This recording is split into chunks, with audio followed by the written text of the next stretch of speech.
বন্ধুগণ, আজকে আপনারা এডুকেশন লোন নিতে যাবেন।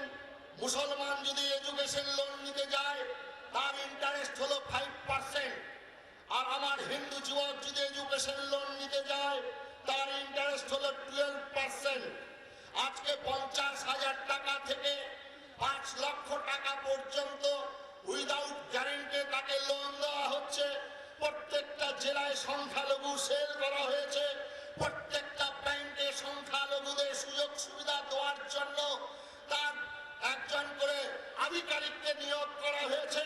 আমরা পূর্বাক হিন্দু সমাজ, আমরা বন্যার জন্য ভেসে এসেছি পশ্চিমবঙ্গে। আজকে বন্ধুগণ, তাহলে ধর্মের ভিত্তিতে সংরক্ষণ, তারা বললেন, মৌলবীরা বক্তব্য রাখলেন যে বলছেন এই সমস্ত জ্ঞান বিজ্ঞানের ধর্মগ্রন্থ কুরআন, এই কুরআন যিনি স্রষ্টা হযরত মুহাম্মদ, তিনি লেখাপড়া জানতেন না, সুতরাং লেখাপড়া জানার কোনো প্রয়োজন নাই। সঙ্গে সঙ্গে তারা বললেন ইংরেজি শিক্ষায় যদি শিক্ষা লাভ করো তাহলে তোমরা ওই শুয়োরের মাংস খাবে, গরু, তাহলে ওই সেই জন্য তোমাদের ইংরেজি শিক্ষায় শিক্ষা লাভ করার কোনো প্রয়োজন নাই। বন্ধুগণ, স্লোগান চুপ করা একটু ভাই। বন্ধুগণ, তারপরে বললেন সম্রাট আকবর। সম্রাট আকবর লেখাপড়া জানতেন না, সমগ্র ভারতবর্ষকে তিনি শাসন করেছেন, সুতরাং লেখাপড়া শেখার কোনো প্রয়োজন নেই। তারা আধুনিক শিক্ষা লাভ করলেন না, তাদের জন্য মাদ্রাসার ব্যবস্থা করা হলো। পশ্চিমবঙ্গের স্বাধীনতার পর মাত্র 3টে মাদ্রাসা ছিল, আর কংগ্রেস সরকারের আমলে 137টা মাদ্রাসা। আর আমাদের পশ্চিমবঙ্গ সরকার এখন 3,337টি মাদ্রাসা নির্মাণ করে দিলেন।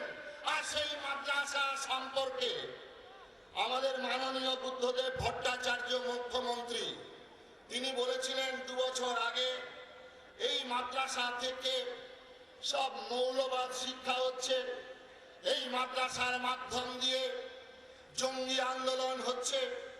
তার জন্য এই মাদ্রাসা সম্পর্কে হুঁশিয়ার করে দিয়েছিলেন।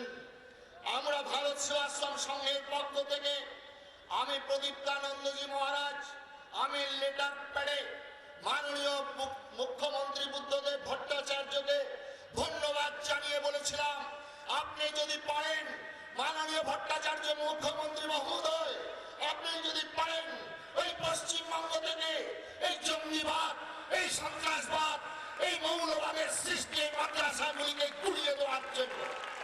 কিন্তু তিনিও পারলেন না।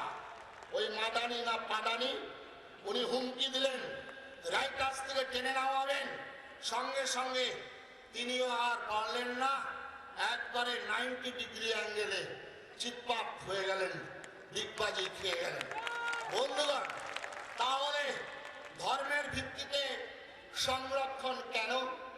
রঙ্গনাথন মিশ্র এলেন, তিনি বললেন গার্ডেন রিচ খিদিরপুরে সেখানে মানুষ আর যাওয়া যায় না, সেখানে মানুষ বাস করতে পারে না, মানুষ বসবাসের অযোগ্য হয়ে গেছে।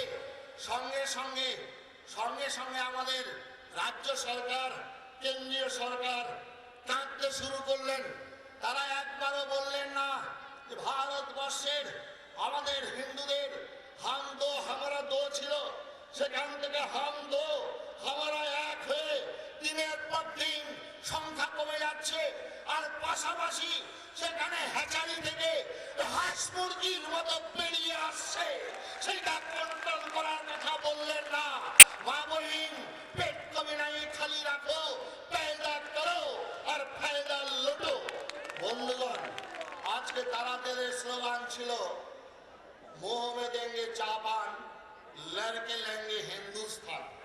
আজকে আর লড়াই করার সময় নেই, কারণ তাদের বেছে নিয়েছে ওই পূর্ব পাকিস্তান আর পশ্চিম পাকিস্তান হলো ফিক্সড ডিপোজিট, আর আমাদের পশ্চিমবঙ্গ হলো জয়েন্ট অ্যাকাউন্ট। আর এখানে তারা কি করলেন? 3টি পথ বেছে নিয়েছেন। একটা হলো কনভার্সন, একটা হলো ইনফ্লিটেশন, আর একটা হলো প্রোডাকশন।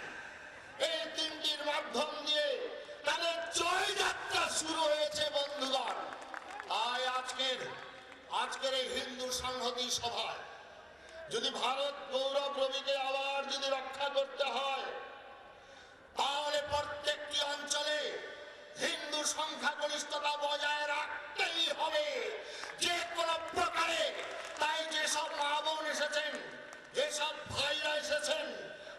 শক্তি আছে, যাদের সামর্থ্য আছে, আর একটি করে সন্তানের জন্মদান করে ওই হিন্দু সংখ্যাগরিষ্ঠতা বজায় রাখুন, না হলে ভারত গৌরব রবি রক্ষা পাবে না, অস্তমিত হবে। বন্ধুগণ, আজকে আমার ঘরে আগুন লেগেছে, সেই আগুনকে নেভানোর জন্য আমার ঘরে সর্বাগ্রে জল দিয়ে নেভাবো, এটাই স্বাভাবিক। আর পাশ থেকে যদি কেউ বলে আপনি ভীষণ ভীষণ স্বার্থপর, আপনার নিজের ঘরে আগুন লেগেছে, আপনার ঘরটাই আগে আগুন দিয়ে নেভাচ্ছেন, তাহলে বলুন আপনারা, আমি হাজার বার আমি স্বার্থপর হব। কিন্তু আজকে আমার হিন্দু সমাজের মধ্যে নানাবিধ কুসংস্কার, নানাবিধ ভেদাভেদ, সেই ভেদাভেদকে দূরীভূত করে এক অখণ্ড হিন্দু চেতনা জাগরণের জন্য আমার এই সংগ্রামকে যদি কেউ বলেন আপনি সাম্প্রদায়িক, তাহলে আমি হাজারবার সাম্প্রদায়িক হতে রাজি আছি, আমি হাজারবার সাম্প্রদায়িক হব। আমার মাথার দাম 5 লাখ টাকা ঘোষণা করুন, হুজুর আপনারা হুমকি দিন, জেনে রাখুন ভারতবর্ষের সন্তান, আমি সন্ন্যাসী, আমার আত্মাকে অস্ত্র ছেদন করতে পারে না, অগ্নি আয়ত্ত করতে পারে না, আমার আত্মা অজয় অমর, আমি আমার জন্মগ্রহণ করবো ভারতের বুকে, আমার হিন্দু সংগঠিকে সংগঠিত করে অজয় ভারত মাতাকে আমি শক্তিশালী করব। তাই আজকে আসুন, ভারত মা বিপন্ন, সমস্ত রাজনীতি, সমস্ত ভেদাভেদ ভুলে আসুন বিজেপি, আসুন আরএসএস, আসুন বিশ্ব হিন্দু পরিষদ, আসুন আরো কত আছেন হিন্দু সংগঠন, আজকে ভারত মা বিপন্ন। তাই আমরা 5,000 আর আপনারা আবার 500, 5,500 আজকে এক কণ্ঠে আমরা বন্দে মাতরম বলবো, আমাদের দেশ ও মাতৃকার জন্য।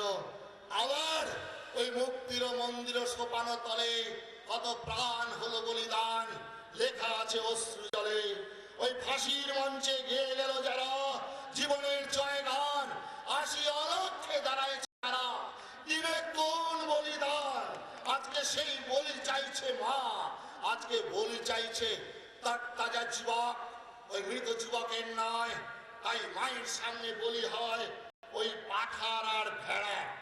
সেদিন বামফ্রন্টের মন্ত্রী আব্দুল রাজ্জাক মহোদয় বাংলায় স্টেটসম্যানে দিয়েছিল, আমরা এখন থেকে আর ফুটবল নই, আমরা ফুটবলার। বন্ধুগণ, একজন বামফ্রন্টের মন্ত্রী, তিনি মুসলমান সমাজের প্রতিনিধিত্ব করে বলছেন আমরা এখন থেকে আর ফুটবল নই, ফুটবলার। বন্ধুগণ, আজকে হিন্দু সংহতির পক্ষ থেকে আমাদেরকে গর্জে বলতে হবে যে আমরা একবার ফুটবল হয়েছিলাম বাংলাদেশের পূর্ব পাকিস্তানের লাঠি খেয়ে, ওই আমরা এসেছিলাম পশ্চিমবঙ্গে, আমরা সেই কাশ্মীরের লাঠি খেয়ে এসেছিলাম দিল্লির ফুটপাথ, জম্মুর ফুটপাথ থেকে লাঠি খেয়ে আমরা দিল্লির ফুটপাথ। তাই আজ থেকে আমরা ঘোষণা করব, আমরা আজ থেকে আর ফুটবল নই, আমরাও ফুটবলার হব। তাই বন্ধুগণ, ওই বীর ভোগ্যা বসুন্ধরা নয় আত্মা বলহীন লভ্য, তাই মায়ের সামনে বলি হয় পাঠার আর ভেড়া। কোন মা কালীর মন্দিরের সামনে বলি হয়েছে বাঘের আর সিংহের, আপনারা দেখাতে পারবেন? বাঘ সিংহের বলি কোনোদিন হয় না ভাই। তাই প্রত্যেকটা হিন্দু সংহতি যুবককে প্রত্যেকটা আজকে বাঘ হতে হবে, প্রত্যেকটা আজকে সিংহ হতে হবে।